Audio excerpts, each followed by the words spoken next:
Teen years. For most girls, a time of high hopes and young dreams.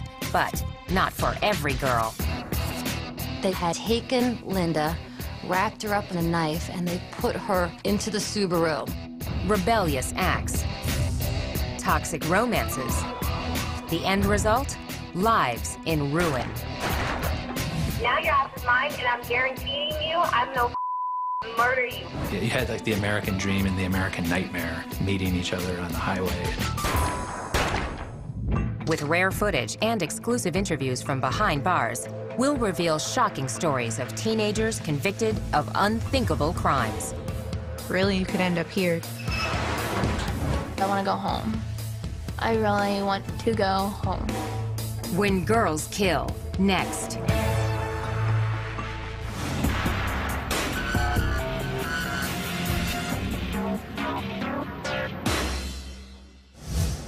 In many ways, these two Florida teenagers had a lot in common. They were from the same neighborhood and both had everything to live for.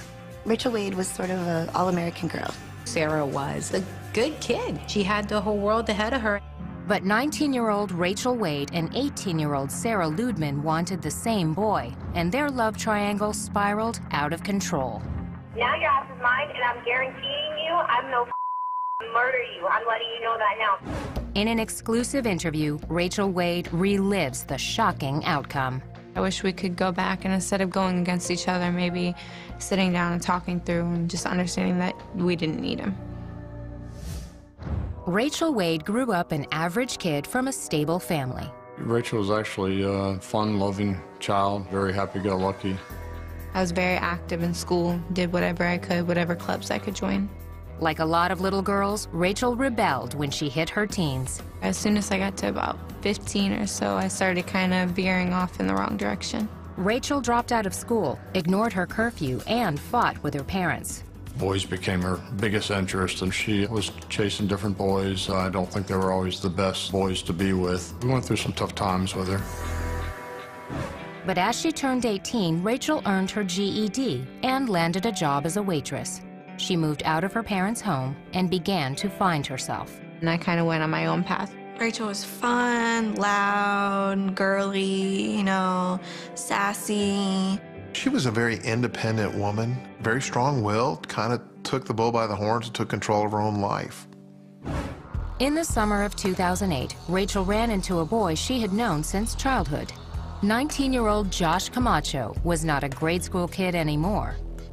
He was a player. He definitely had this bad boy image. He was all tatted up. He had pictures of himself, with guns and pit bulls and smoking weed, and just had this whole rap star persona. He wasn't what he was portraying himself to be. I just saw a whole nother side of him when we were alone. It was really good at first. About a month or two after we started dating, I started getting phone calls. According to Rachel, the angry calls came from 18-year-old Sarah Ludman, who started dating Josh around the same time. This was her first boyfriend, her first true love. And she went into it with innocent eyes. In court records, Josh characterized his relationship with both Sarah and Rachel as friends with benefits. But by the summer of 2008, the rivalry between the two girls was heating up. She decided that she was going to come to my job, made me spill some drinks. They followed me and my roommate home and tried to run us off the road, and it kind of just kept getting worse after that night. According to court documents, Rachel retaliated with threatening texts and insulting messages on social media sites and voicemails with explicit, often frightening warnings. Seriously, I told you to watch back and not kill with him. Now your ass is mine, and I'm guaranteeing you I'm no murder you. I'm letting you know that now, because you know what? Josh might have played me, but bitch, I'm gonna play your ass out too. Watch. It just got really acrimonious. Sarah was so upset by those messages. That's, what both of the girls had in their heads. Well, Josh wasn't the problem, it was the other girl. Court papers state by April 14th, 2009, the situation hit the boiling point. That morning at school, Sarah had been crying to her friends, and she was completely despondent to the point that her friends were like, you need to break up with him, you need to dump that guy. Later that evening, Rachel claimed Sarah showed up at her apartment. I heard her outside beeping her horn to let me know that she was out there. I was home alone, so I wanted to leave. On her way to the door, Rachel made a fateful decision. When I went to walk out of my house, I grabbed the knife off the kitchen counter. She made a tragic mistake of picking up a steak knife, just a usual kitchen steak knife, and she put it in her purse for protection. Rachel decided to go to a friend's house. Sarah met up with Josh. They were watching movies and hanging out at his sister's house, but he kept texting with Rachel. Josh later told police that he actually was telling Rachel to go back to her own house. Meanwhile, it was getting late and Sarah was out past her curfew. Sarah was supposed to be home at 11 o'clock. She was getting ready to go home. Sarah got into her van and planned to drop off Josh's sister and another girl at a local restaurant on her way home. As they drove, Sarah was flagged down by a car going in the opposite direction. The driver was a friend of Sarah's. She said, "Oh my gosh, you know, Rachel is right up the street." In a matter of minutes, things started to explode. Sarah raced up the street. According to court documents, Rachel was sitting on the hood of her car smoking a cigarette when Sarah's van suddenly appeared. She pulled up about 5 feet in front of my car. What they didn't know is that Rachel had a knife. Coming up, you won't believe how this feud came to a bloody end. I grabbed the knife, and she approached me anyways.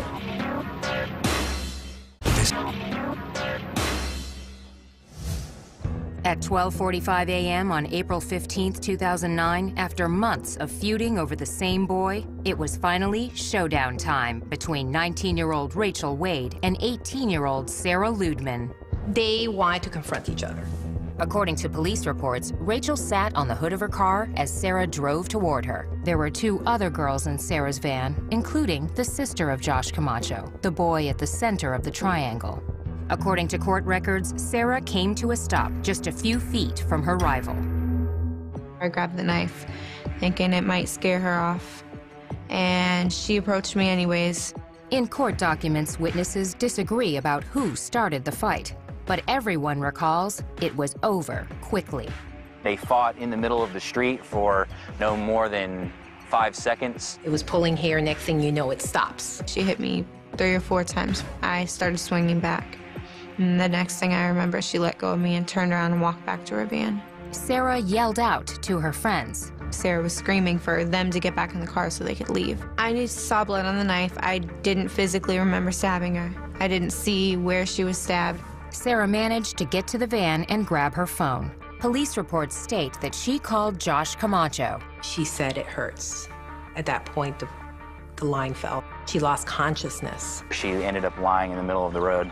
Shocked witnesses dialed 911. Rachel! Down her. Okay, where on the body is the patient stabbed? In the chest. She's trying to breathe. According to police records, Rachel retreated with the knife in her hand. She walked up the driveway and ultimately threw the knife up onto the neighboring residence's roof. Rachel sat on the porch of a nearby home as police and EMTs arrived. They quickly determined Sarah was stabbed twice in the chest. She had a small injury here, stab wound here. She was stabbed right in the heart. It pierced her heart. During the frantic effort to save Sarah's life, Josh Camacho received a call from his sister at the scene. Josh hurried to get there and arrived before Sarah was taken away in an ambulance. But at the hospital, she could not be saved. Sarah was pronounced dead at 2:29 a.m. Detective Mike Lynch was gathering evidence when he learned the case was now a homicide investigation.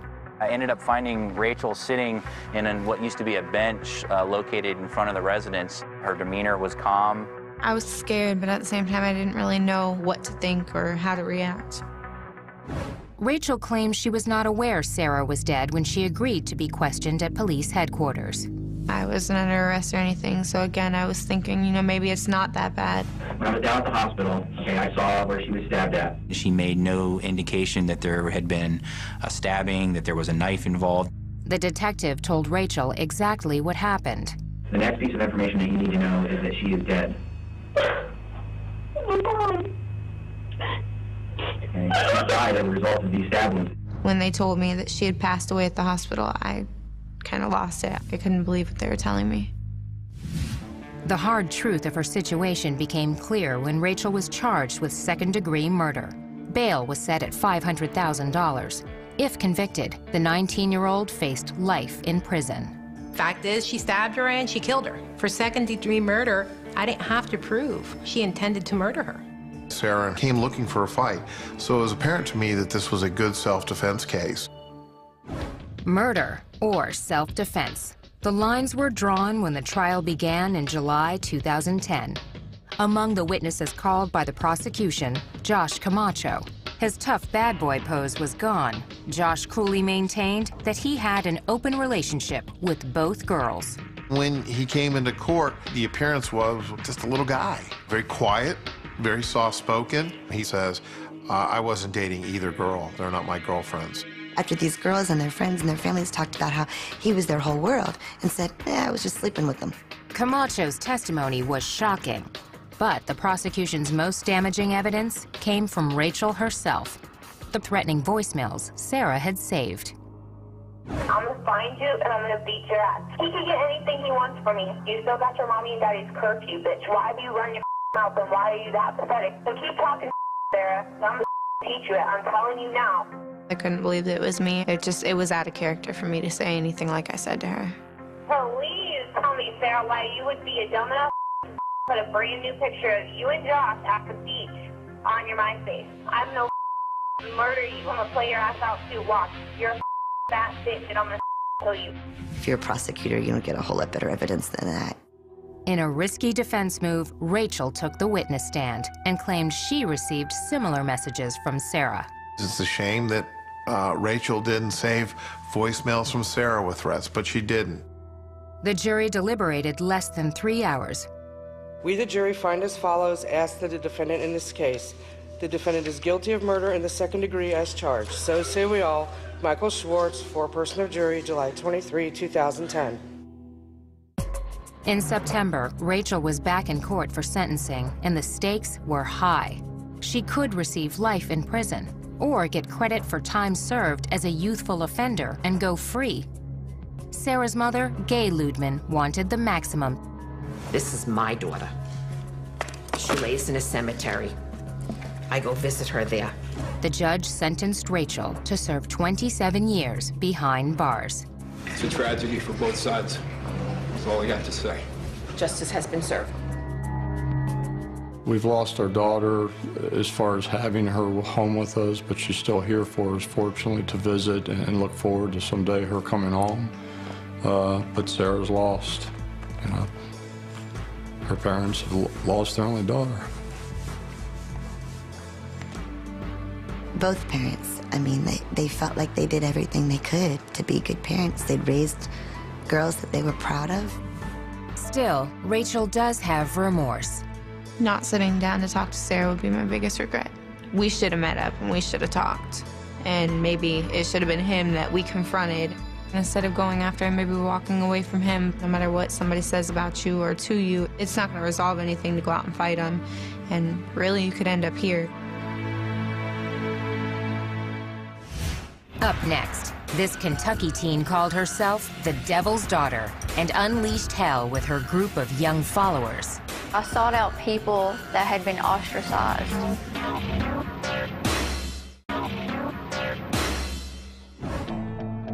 April 1997, springtime in rural Tennessee. Vidar Lilylid, his wife Delphina, and their 2 young children were returning home from a religious convention. They decided to go have a picnic with the kids and stop at the Baileyton Rest exit. This ordinary detour would lead to a violent and horrifying crime. This one was certainly the most tragic thing I've witnessed. Surprisingly, most of the suspects were just teenagers. Their alleged ringleader was a charismatic 18-year-old girl who seemed fascinated with satanic rituals. They were into self-mutilation. They would cut themselves and they would drink each other's blood. Most of their guidance came from Natasha. Natasha Wallen was born in January of 1979 in a poor section of eastern Kentucky's coal mining country. Natasha had what you would have to call a really troubled childhood. Her mother had a history of troubled relationships. When Natasha was just 5 years old, she made an upsetting discovery. She had a stepfather, and she thought that was her real dad, and she found out that another man in the town was her real dad. Shock to her. I got betrayed, and once you're betrayed, you've always got that wondering if somebody's going to betray you again. Dr. Helen Smith, a forensic psychologist and filmmaker, interviewed both Natasha and her mother, Madonna Wallen, for her documentary, 6. Natasha, she grew up, got aggressive towards her mother. Her mother also had emotional problems, as well as Natasha. According to court documents, the feuding escalated when Natasha was 14. She was arrested for assaulting her mother and threatening her with a knife. Soon after her mother agreed to dismiss the charges, Natasha attempted suicide by slashing her wrists. She was hospitalized at a Kentucky psychiatric facility. They told me said that she needed to stay longer. She was still a troubled child, but you know, I couldn't afford to keep her in the hospital. They paid for 11 days and that was it. Court records state that Natasha was diagnosed as manic depressive and bipolar. She was prescribed Haldol, an antipsychotic drug, but she didn't take her medication. Load them up with pills. That's the answer to everything. Medicate. Court documents state that she did use illegal drugs like cocaine and heroin. Natasha developed a dark fantasy life. According to police, the teenager often signed her name backward as Satan, and she attracted other teenage outcasts. I sought out people that had been ostracized, you know, for one reason or another, from the same people that were condemning me. In her mid-teens, Natasha found love. She was married to a guy named Stephen Cornett, and they got married on her 17th birthday. They had this very sort of elaborate Gothic wedding where everybody was dressed in black. But after a few months, the marriage ended abruptly. But she did keep his last name. Alone, Natasha spent more time with her friends, which included 20-year-old Joe Reisner, 19-year-old Dean Mullins, Crystal Sturgill, who was 18, 17-year-old Karen Howell, and 14-year-old Jason Bryant. According to the Chicago Tribune, on Friday, April 4th, 1997, the group rented a room at a motel in Pikeville, Kentucky. But this was no typical high school party. It was a satanic ritual type situation. There was cutting, there was drinking blood. It was just like something crazy. I don't know, maybe a way of bonding. A story in the Knoxville News-Sentinel reported that 2 days later, Natasha and friends piled into a small hatchback. They headed south toward New Orleans, armed with a 9mm Smith & Wesson handgun and a .25 caliber semi-automatic pistol. On the afternoon of April 6th, Vidar and Delphina Lillylid and their 2 kids were driving back home to Knoxville after attending a Jehovah's Witness conference in Johnson City. The Lillylid family stopped at this rest area to use the bathroom and to have a little picnic, let the kids run around a little bit. A little while later, a hatchback pulled in and 6 goth teens climbed out. You had like the American dream and the American nightmare meeting each other on the highway. Vidar, who was still probably pumped up from the convention, he thought, well, I'll talk to them about God. According to court testimony, the religious conversation suddenly turned into a carjacking. Joe Reisner is the one who pulled the gun on them.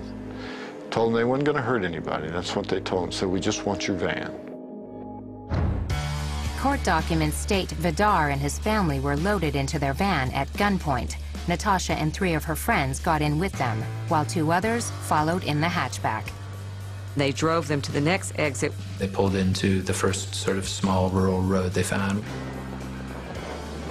The area appears to be more remote than it actually is.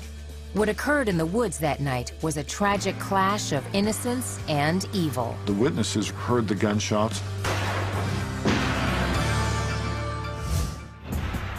Coming up, the horrifying fate of a helpless family. How could a teenager commit such a cold-hearted crime? I could have made different choices, and I should have made different choices.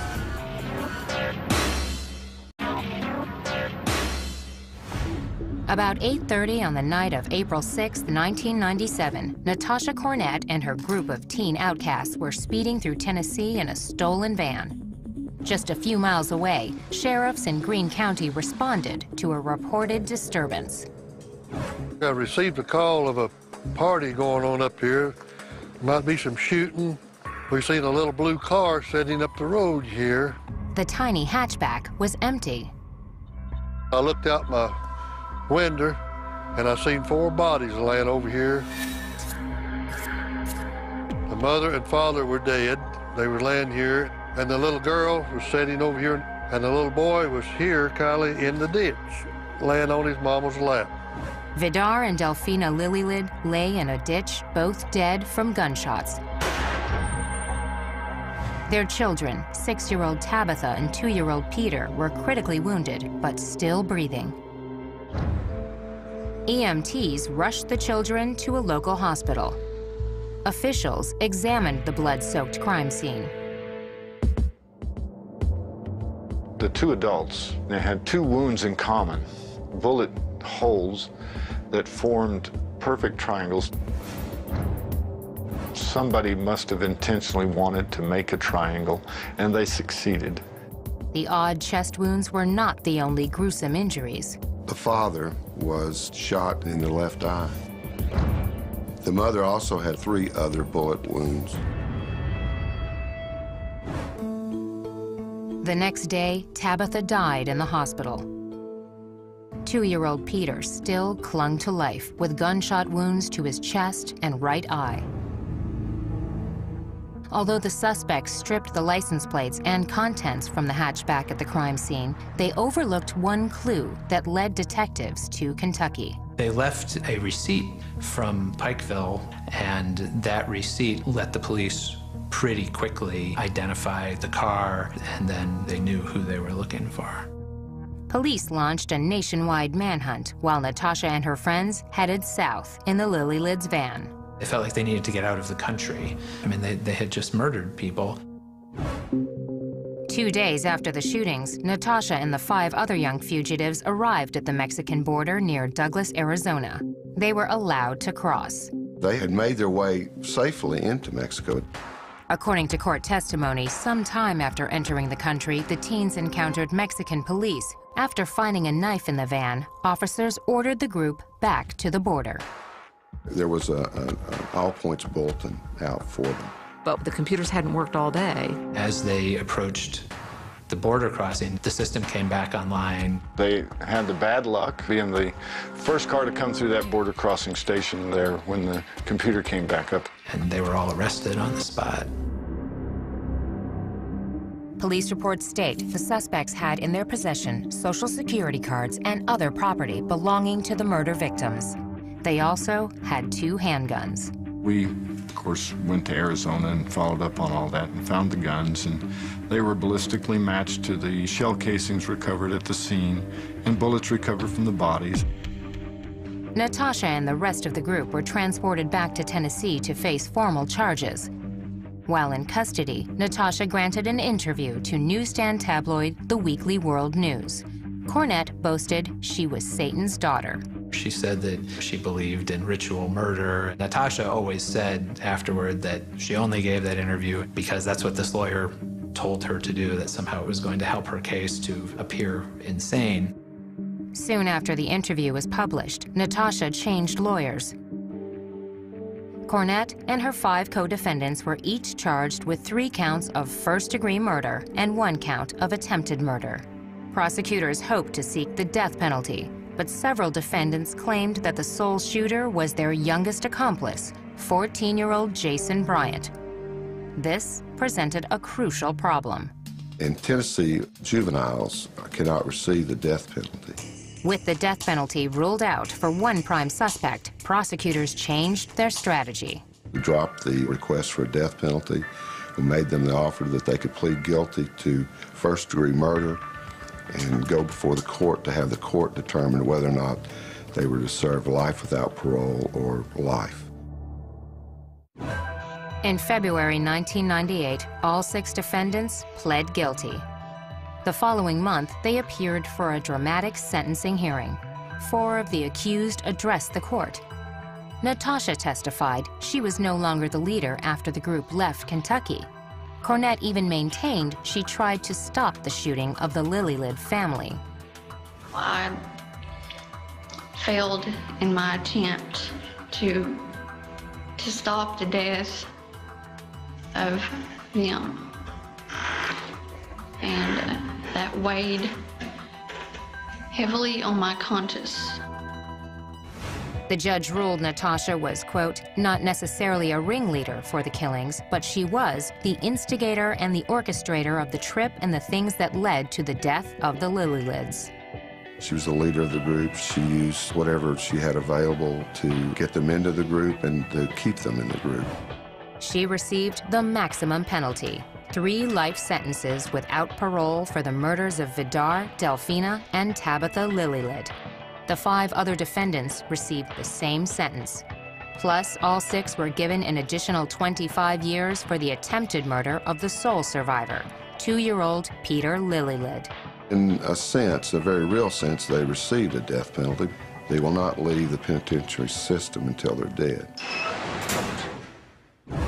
For her part, Natasha Cornett maintains that better mental health care might have prevented her unthinkable actions. Taking life is never justifiable. Never. There's always options, there's always choices. And I should have made different choices, but hindsight is great, you know. Next, she was the new kid in town, on her own and looking for friends. Was Charlie Ely an innocent bystander, or part of a sadistic plot to murder a 15-year-old neighbor? And then I heard gunshots. I was like, what the hell is going on?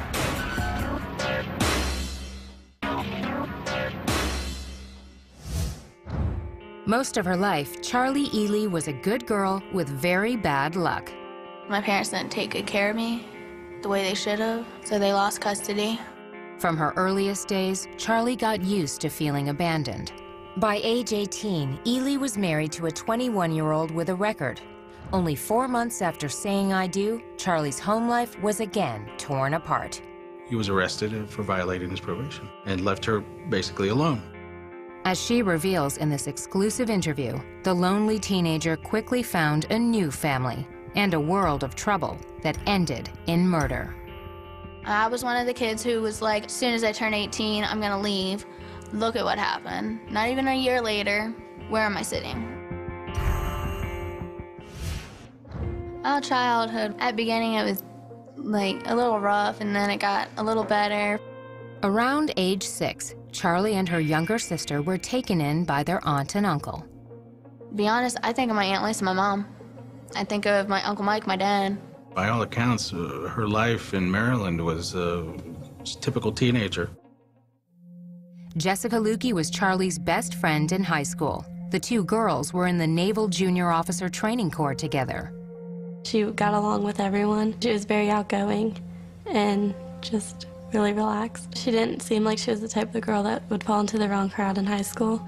Never had any fights according to her family. She was bullied a bit by some of her classmates because she had an eye problem. She was legally blind in one eye, and they picked on her a little bit for that.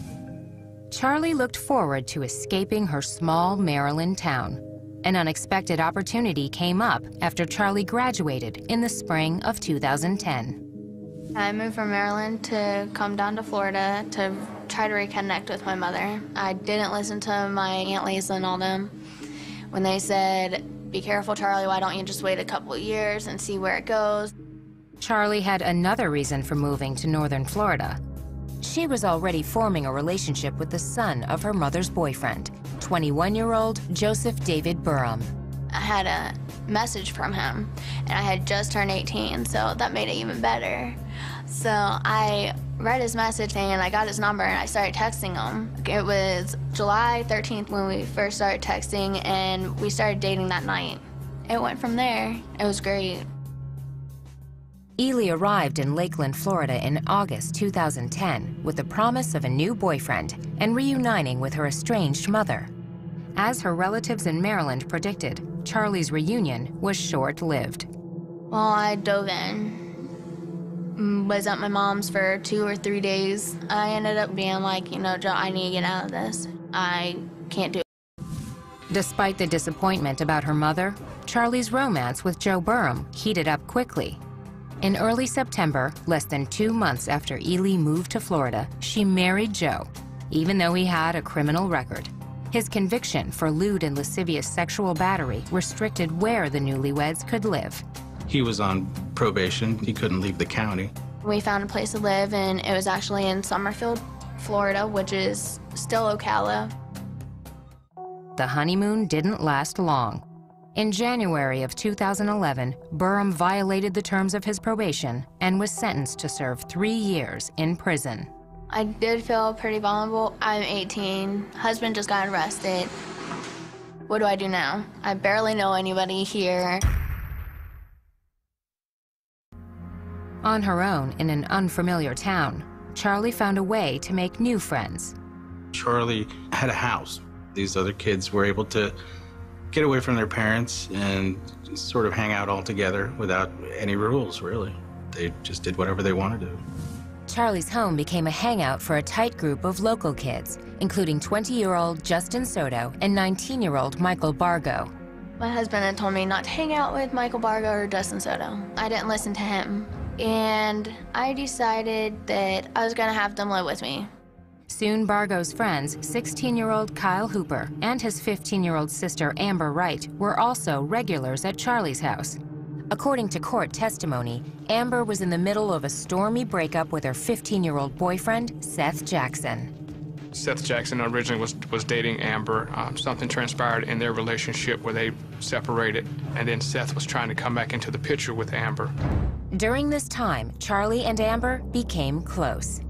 Ely and Amber were best friends. That friendship would be marked by violence. And then I heard gunshots. I was like, what the hell is going on? Coming up, the grisly details of a terrible death. For such a brutal crime, it was almost professional, which is scary.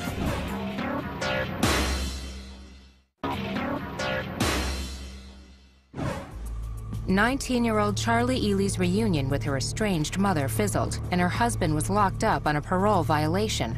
On her own, in a new town, Charlie invited a group of teens into her home. Ely's new best friend, 15-year-old Amber Wright, had just broken up with her boyfriend, 15-year-old Seth Jackson. All I knew was he was an ex of Amber's. Period, end of story. According to police reports, on the night of April 17, 2011, Charlie helped lure Seth to her house. Charlie had told us that when he arrived at the house that she actually opened the door for him. I was like, hey, what's up? What do you need? He's like, oh, I want to talk to Amber. I was like, okay, come on in. Seth had no idea what he was in for. I wish I could have done something, but I couldn't. According to court records, Seth tried to run out of the house. A neighbor reported seeing 3 male figures chase him and drag him back inside. Although the crime happened in her home, Charlie told police she had nothing to do with it. I was like, holy cow. I ran into my room. I didn't know what to do. I heard a few gunshots, door slamming. According to police reports, Seth was beaten and shot multiple times before he died. Then his body was set on fire. The day after the gruesome attack on Seth, his mother reported the 15-year-old missing. That night, police launched an investigation.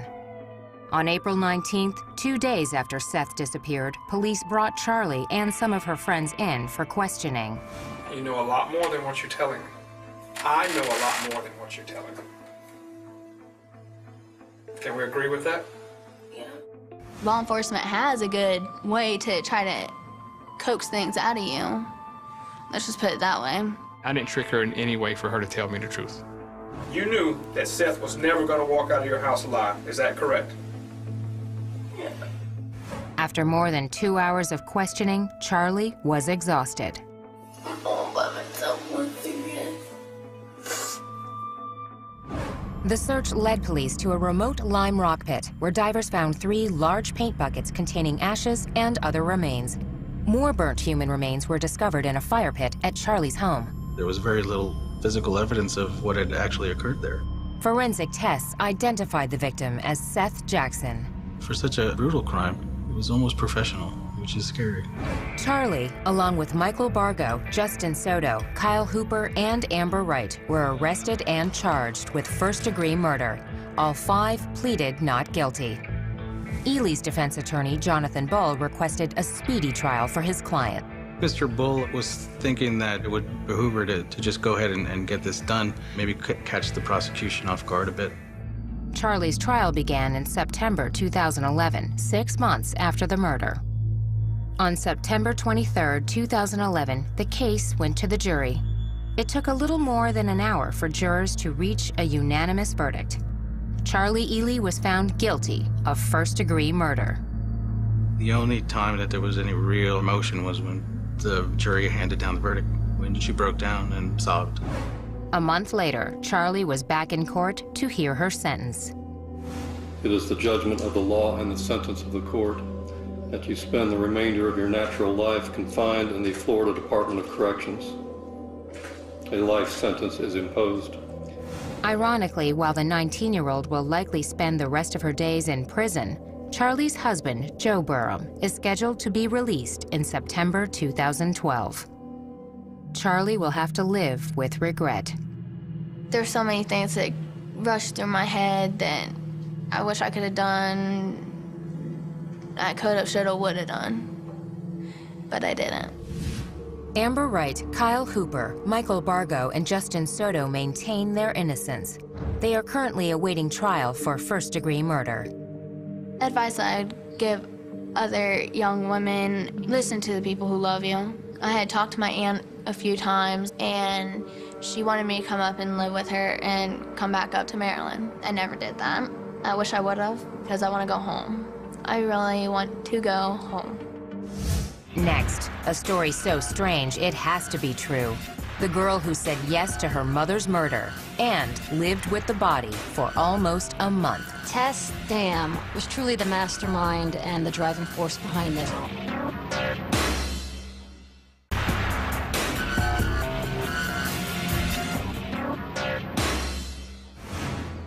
On a cold winter night in February 2007, police in Lafayette, Colorado answered an anonymous call. Officers received the tip that Linda Dam had been murdered.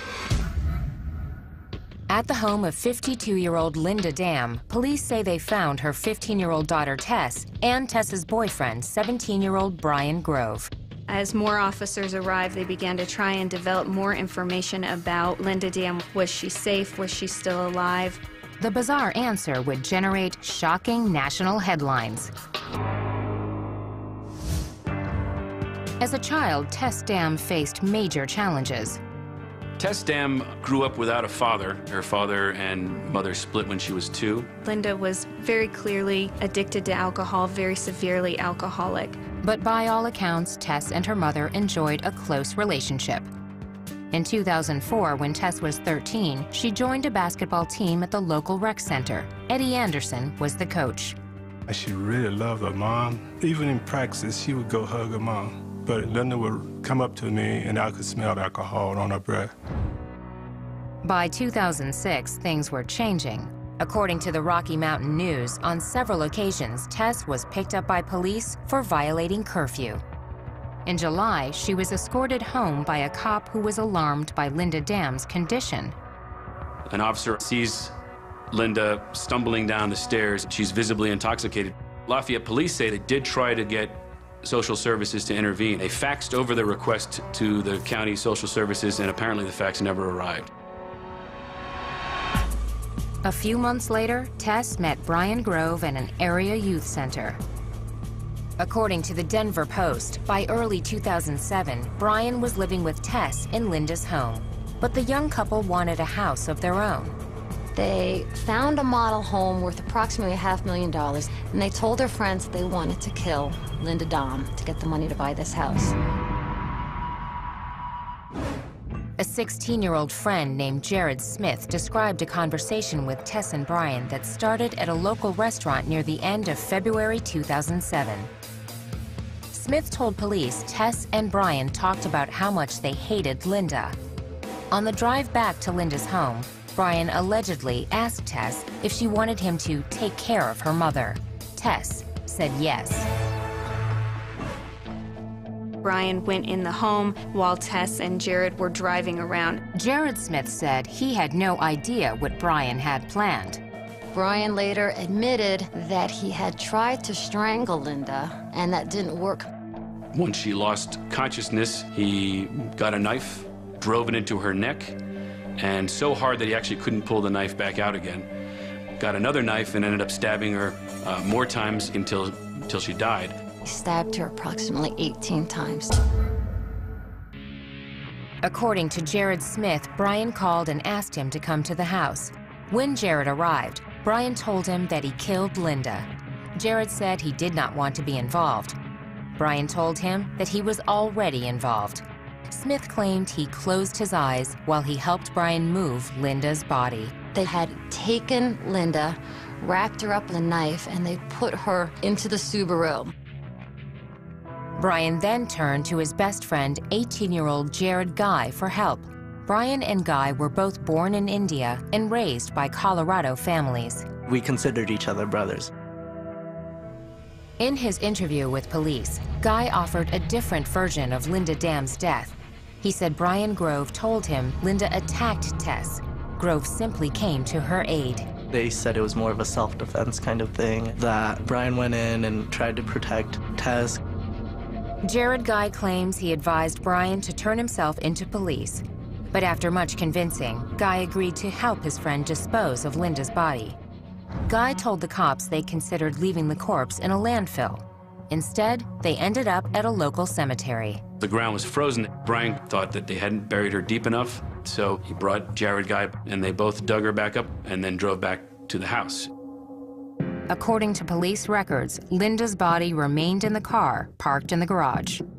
After the entire incident happened, I was just in shock, and I really just wanted to go back to the happy little life that I'd created for my own self. Brian and Tess lived in the home and played house. She would send him things saying, your wifey did the laundry for you. They bought groceries, they cooked. The young couple also acted like rebellious teenagers. They were having parties at the house, car surfing out in the street, and really up to some pretty wild behavior. But the parties ended with the anonymous call to police on the night of February 27, 2007. Prosecutors believe the tip came from one of Tess's friends. When the police showed up to the house, they were able to find the body in fairly short order. Tess Dam, Brian Grove, and Jared Smith were taken into custody that night. Jared Guy was arrested later that week. Jared Smith was charged with being an accessory to the crime and pleaded guilty. He was sentenced to serve 2 years in juvenile detention. Jared Guy was charged with being an accessory to the crime and to tampering with evidence. He pleaded not guilty to both charges. Several months later, Guy agreed to a deal and pleaded guilty to the tampering charge. He was sentenced to 6 months of work release, followed by 6 months of home detention, then 3 years of probation. If I could go back to then and change my actions, I would have still tried to help him, but I would have tried to help him in the sense of, make him call the cops. Ultimately, Brian Grove and Tess Dam were each charged with first-degree murder for the death of Linda Dam. Brian copped a plea to second-degree murder. He was sentenced to 40 years in prison. Tess also pleaded guilty to second-degree murder and solicitation of murder. She was ordered to serve 23 years behind bars. Tess Dam will be released before she turns 40 years old. Brian Grove was a hands-on killer, but Tess Dam was truly the mastermind and the driving force behind this. She's the one that told Brian Grove to kill her mother. These teens could have been the girls next door anywhere in America, until fateful decisions turned lives of promise into lives marked by violence and tragedy.